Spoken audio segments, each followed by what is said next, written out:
இங்கே பாருங்க, இப்போ கூட போலீஸ்காரங்க ஃபோன் பண்ணி எங்களை கூப்பிடுறாங்க. வைக்கட்டுங்களா? ஹலோ சார், என்னாச்சுமா? எல்லாம் வெயிட் பண்ணிக்கிறீங்க, வந்து முடிச்சு சீக்கிரம் போற மாதிரி இருக்கீங்களா?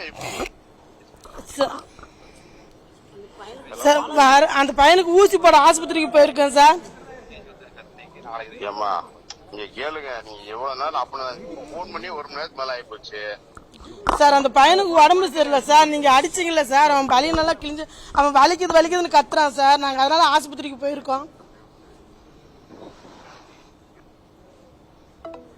என் பேர் சரோஜாங்க. நான் குருமங்குட்டை பகுதியில் இருக்கிறேன். நாங்கள் வந்து குறவர் சமுதாயத்தை சேர்ந்தவங்க. அதனாலவே எங்களை வந்து ரொம்ப தாழ்த்தப்பட்ட ஜாதின்னு சொல்லி எங்களுக்கு வந்து ரொம்ப அவமானப்படுத்துகிறாங்க. போலீஸ்காரங்க கூப்பிட்டு போய் என் மருமகனை கூப்பிட்டாங்க.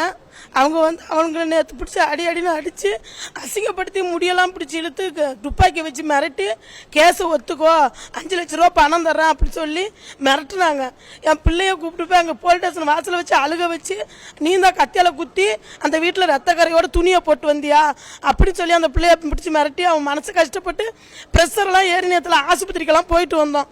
அந்த பையனுக்கு அடித்து ஆஸ்பத்திரியில் போய் நேற்று போய் ஊசியெல்லாம் போட்டு வந்தோம். இந்த போலீஸ்காரவங்களுக்கு மனசாச்சே இல்லை, அசிங்கமாக பேசுகிறாங்க. எனக்கு முன்னாடியே என் மருமகனை, ஏண்டா மயிறு நீ வந்து இப்படியெல்லாம் பேசுறியா, மாற்றி பேசுறியா, நீங்களாம் பொய் சொல்கிறீங்க, உங்கள் ஜாதியாக பொய்க்காரவங்க, நீங்கள் திருடிட்டு நீங்கள் தான் ஆளை செட் பண்ணி வச்சு கொல்ல வச்சியா அப்படின்னு கேட்டாங்க.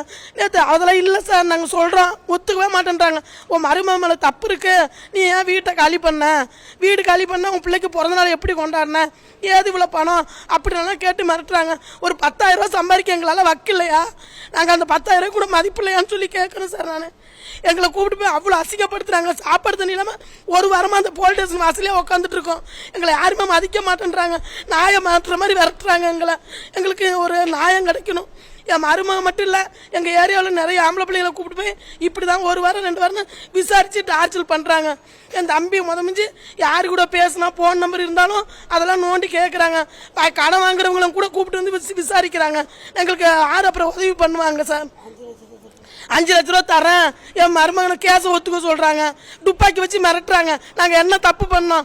அவனை ஊர் விட்டு ஊர் வந்து நான் கூப்பிட்டு வந்து என் வீட்டில் எனக்காண்டி வச்சிருக்கிறேன். அவனை கூப்பிட்டு வந்து இப்படி மிரட்டி பயமுடுத்தி கேஸை ஒத்துக்க சொல்லி டார்ச்சல் பண்ணுறாங்க. அவன் மென்டல் டார்ச்சல் தாங்க முடியாமல் நைட்டெல்லாம் அழுதுகிட்டு இருக்கான் சார். அவன் செத்துருவேன் அப்படி சொல்கிறான். இன்னொரு என் தங்கச்சி அவங்க புருஷனை கூப்பிட்டு போய் மிரட்டி அவள் தீ குளிப்பேன்னு சொல்லி அவளும் ஒரு சைடு அழுதுகிட்டு இருக்காங்க சார். இதுக்கெல்லாம் நீங்கள் தான் நியாயம் தரணும். பல்லட கேஸில் ஒத்துக்க சொல்லி நீங்கள் தான் அந்த கொலை பண்ணினீங்க, துணியை கொண்டு வந்து வீட்டில் மூட்டை கட்டி வச்சிருக்கிறீங்க, ரத்த கரையோட இருக்குது அப்படின்னு சொல்லி பொய் சொல்லி பூட்டி இருக்கிற பூட்டை உடச்சி செக் பண்ணி பார்த்துருக்காங்க சார். அங்கே வந்து 3 ட்ரம்மு மட்டும் தான் இருக்குது. ஆனால் நீங்கள் வந்து துணியெல்லாம் மூட்டை கட்டி வச்சிருக்கிறீங்கன்னு சொல்லி என் பொண்ணை வந்து மிரட்டுறாங்க. அவளுக்கு ஒன்றுமே தெரியாது, இன்னும் போலீஸ் ஸ்டேஷன் வாசலுக்கு கூட போனதில்லை. எதுக்கு இப்படி இந்த பிள்ளை வந்து ஒன்றுமே சொல்ல மாட்டேன்னுது, கோஆப்ரேட் பண்ண மாட்டேன்னு சொல்லி அவளை கஷ்டப்படுத்துகிறாங்க. நேற்று போலீஸ் ஸ்டேஷன் வாசலில் அழுகுன்னு அழுகுது. அங்கே இருக்கிற எல்லா போலீஸ்காரங்களும் பார்த்துட்டு தான் இருக்கிறாங்க. யாரும் எங்களுக்காண்டி பேச நாதி இல்லை, எங்களுக்காண்டி யாரும் வரவும் மாட்டேன்றாங்க.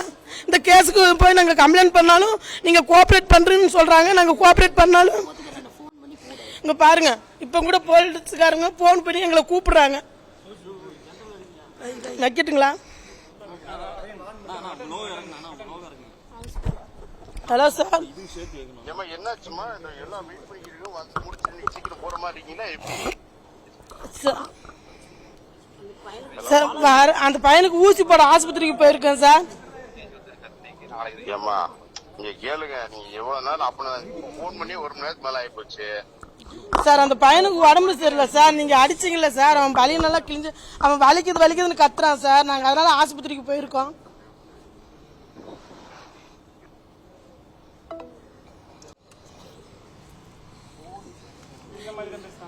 இது மாதிரி தான் சார் பேசுகிறாங்க. என் பேரை சொல்லி இப்போ வீடு கொடுத்தவங்களை வந்து பிரியாணி கடைக்காரர் வரைக்கும் செல்லு கடைக்காரர் வரைக்கும் எல்லாத்தையும் நேற்று போலீஸ் ஸ்டேஷனுக்கு கூப்பிட்டு வந்து விசாரிச்சாங்க சார்.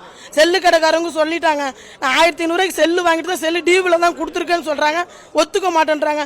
உன் செல்லை ரெடி பண்ணி கொண்டு வா, நீ செஞ்சுருக்க மாட்ட, நீ ஆளை வச்சு செஞ்சுருப்ப, உன் ஃப்ரெண்ட்ஸை வச்சு நீ செஞ்சிருப்ப, அவனை கூப்பிடு, அவனை சொல்லு. தெரியாதவங்கள எப்படி சார் சொல்ல முடியும்? நீங்கள் தான் இல்லாதவங்களெல்லாம் கூப்பிட்டு வந்து விசாரிக்கிறீங்க. அதை மாதிரி நாங்கள் இல்லாதவங்களை கூப்பிட்டு வந்து எப்படி சார் நாங்கள் ஆஜர்படுத்த முடியும்? அவங்களுக்கு பிள்ளை குட்டியெல்லாம் இருக்குது, அதெல்லாம் நாங்கள் பார்க்க வேண்டாமா சார்? 2 மாதமாக எங்கள் குடும்பத்தவே கூப்பிட்டு விசாரிச்சுட்டு தான் இருக்காங்க சார். எங்கள் பகுதியில் இருக்கிற எல்லா பசங்களையும் கூப்பிட்டு மிரட்டுறாங்க, விசாரிக்கிறாங்க, கேட்ட கேள்வியாக கேட்குறாங்க. 10,000 ரூபா செலவு பண்ணால் 10,000 ரூபா எங்களால் செலவு பண்ண முடியாது ஒரு பிறந்த நாளுக்கு. உங்களால் நீங்களாம் இல்லாதவங்க தானே, எப்படி 10,000 ரூபா செலவு பண்ணி நீ பிறந்த நாள் கொண்டாடுற?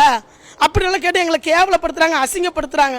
நாங்கள் இவ்வளவு சம்பாதிப்போன்னு சொல்லியும் கூட நீங்கள் அப்படியெல்லாம் முடியாது, நீங்கள் கொலை பண்ணவங்க ஆளை செட் பண்ணி வச்சு அவங்கள்ட்ட நீங்கள் வாங்கிட்டு வந்து தான் நீங்கள் இதெல்லாம் பண்ணுறீங்க. இந்த செலவெல்லாம் பண்ணியிருக்கா, பிறந்த நாள் கொண்டாடி இருக்கா, வண்டி டிப்பு கட்டியிருக்கா, ஃப்ரிட்ஜு வாங்கியிருக்கிற அப்படின்னெல்லாம் எங்களை கேட்டு கேவலப்படுத்துகிறாங்க. எல்லா ஆளையும் கூப்பிட்டு போய் விட்டும் கூட அவங்க மேகண்டு கேட்டுட்டு தான் இருக்கிறாங்க. பெருந்தொல்லேருந்து நீங்கள் எந்த ரூட்டாக போனீங்க, அந்த ரூட்டில் நீங்கள் கேமராவிலே இல்லை அப்படின்னு சொல்கிறாங்க. பாருங்கள், நேற்று போய் ஹரிதாஸுக்கு ஆஸ்பத்திரிக்கு கூப்பிட்டு போய் ஊசி போட்டு வந்த சீட்டு